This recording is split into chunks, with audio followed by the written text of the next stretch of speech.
Hey guys, welcome back to another video by Fully Informed Trade, or Fitrade for short, knowledge for everyone. My name is Alex Cho, and I'm going to review some stocks, talk about the foreign exchange, some currency pairs, review the stock indexes, and conclude by also reviewing the bond market as well. So without any further delay, let's go ahead and review these charts. First of all, we are going to go ahead and review the Euro US dollar. The Euro could not sustain its upwards trend, and initially gapped higher on the Thursday morning session. But eventually, investors kind of took their profits and ran. And from that point onwards, if you go ahead and draw on this quick trend line, you guys can see that this is basically the point where I'm guessing a lot of institutions went ahead and unloaded a lot of trading desks as well. So pretty much you got this break below the 1.42 line. Currently we're trading 50, give or take 80 pips right below that, which gives you a basic idea that until you guys get a break more or less above this trend line, you're probably going to continue and sustain this downwards trend in the Euro US dollar. Now, the only thing that could really change that is probably the unemployment rate tomorrow that's being released by the Labor Bureau, and pretty much what we'd have to see is a steep drop in unemployment. That implies growth. That also implies basically, and this is where markets kind of get complicated. People have different biases. But for this Euro US dollar to continue going lower, we would have to see a blockbuster unemployment rate, and basically unemployment goes down drastically. Therefore, permanent open market operations becomes no longer necessary, and Ben Bernanke stops putting the pedal to the metal as far as inflation is concerned. Therefore, the euro is going to basically depreciate in value in proportion to the US dollar, because that implies a strong unemployment report implies that there will be no longer need to inflate the economy with free money. Now, let's assume that the unemployment rate came out bad. Well, that would just keep our low interest rate, constant stimulus based economy still in motion, and that would also imply longer term inflation as well. So that's kind of what I want you guys to see out of the unemployment rate. If you see the unemployment rate come out really strong, that's pretty much going to make the euro weaken to it. Therefore, the dollar will strengthen, and the stock market and the dollar will most likely strengthen at the same time. Now, in the case that the unemployment rate doesn't turn out that great, you would probably see the dollar still go up. Well, no, it would go down in value, because that would just mean the Federal Reserve would just have to keep on pumping in the money. And also another thing is that along with that, you'll probably see a flat to negative day on the stock market. So you just got to watch those unemployment numbers really closely. And I didn't really see much of a positive attitude going into the Dow Jones today. As you guys can go ahead and see, we're right before unemployment. People tend to not be as aggressive. We did kind of more or less trade sideways, but we ended negative on the day's trading session, and that's not exactly what I was anticipating, because as you guys have seen before,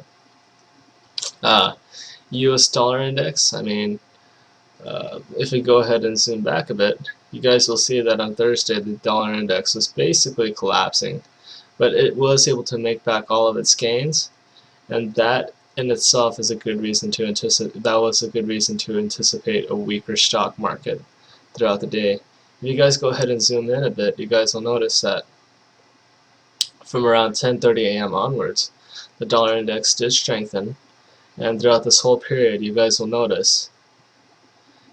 pretty much notice in the same exact period that the stock market was open, the dollar index was moving in the complete opposite direction.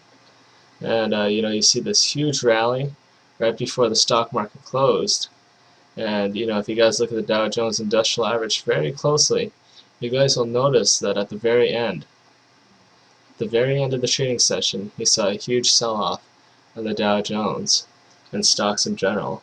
And that's mainly because computer programs implement this method of just watching the dollar index, and if it substantially goes higher, chances are you'll see a lot of computer programs sell their stock, and that in turn makes the Dow Jones weaker. So pretty much what I was anticipating, if I saw, if we continued seeing this downwards momentum in the dollar index, as we saw right here, chances are the stock market would have been really positive.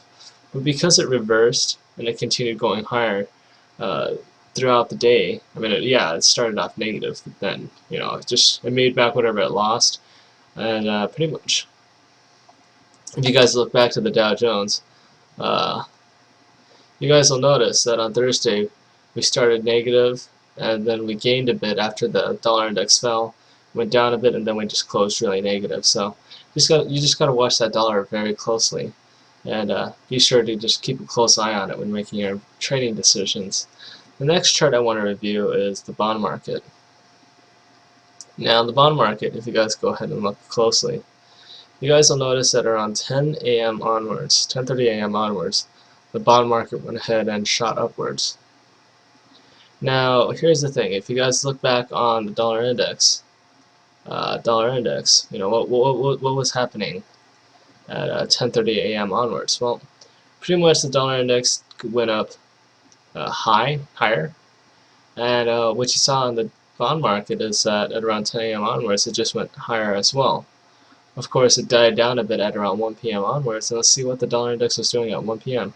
Yeah, it was pretty much negative. So sometimes it takes a while for the bond investors and the traders and the pits to really take notice of what's going on in the dollar, but eventually they do take notice and they just start selling their positions. So just keep that in mind. The dollar and the bond market tend to correlate together. They tend to follow this similar pattern, and just keep that in mind when you're trading. Now, if I go ahead and zoom back in, I'm just going to go ahead and talk about some stocks that I'm interested in. The stock I'm interested in right now is First Solar. The ticker symbol is FSLR. And right now we have a really strong trade triangle. We have a weekly trade triangle come in. We have a monthly and we have the daily. We were able to close, if we go ahead and zoom in a bit, if you guys look at the 5-day 10-minute chart, you guys will notice that if you look back, there is some resistance, like right here, at the highs of around $159.30. Now, if you guys look over here, we were able to close above 159.30, and we've been able to hold that level for now. So, likewise, I have a pretty positive vibe. I think that we should be able to continue this upwards trend, as you guys can see. With all these issues coming out of the Middle East and the Libyan rebels taking a beating, crude oil prices are most likely going to continue going higher, and therefore alternatives like First Solar become more attractive. And people find it much cheaper to buy solar panels than it is to fuel their plants with crude oil, or basically hydrocarbons. So therefore, companies like First Solar are the first to benefit from higher prices, along with the oil companies, of course. But when a company provides an alternative that's more expensive, even though the cost is more prohibitive, chances are if the competition becomes weaker, from First Solar's standpoint, then it becomes easier for First Solar to make money or market their product as oil prices go higher. It doesn't take a rocket scientist to realize that a solar panel is a little more practical in an environment where energy prices keep going higher. Now, if I want to go ahead and look at the next chart, it's going to be volatility index. Now, the volatility index is very interesting, as you guys can go ahead and see. The Dow Jones Industrial Average. I'm just going to go ahead and pull this chart over, and I'm just going to go ahead and show you the Dow Jones Industrial Average. I mean, it was up substantially throughout Thursday's trading session. Initially, it was up, down, and a little bit of sideways motion. just go ahead and zoom in for you on this chart for you. 10:30 a.m. it was up, and pretty much around, give or take, 10:30 a.m. This thing just fell and then went up and fell. There's this inverse correlation, but one thing that kind of gets me off is that the Dow Jones Industrial Average more or less pulled back substantially towards the very close, and we're not seeing the volatility index go up a lot. I mean, a non-reaction is something to be aware of, and basically that means that even though the Dow fell and the volatility index didn't go up, that means that a lot of insiders may know the results of the earnings tomorrow, or not the earnings, but the unemployment rate, or maybe they just don't feel that confident about the unemployment rate being bad, because if it was bad, the volatility index would go up. So likewise, we could more or less anticipate a pretty decent unemployment rate based on what we're seeing out of the volatility index. Anyway, that does it for me for today. Thanks for going ahead and taking out the time to go ahead and watch my video. If you guys are interested in this stuff, I recommend you guys to go ahead and subscribe to my videos. And if you like the charting software you see in this video, please be sure to check it out by following the link below this video. Take care.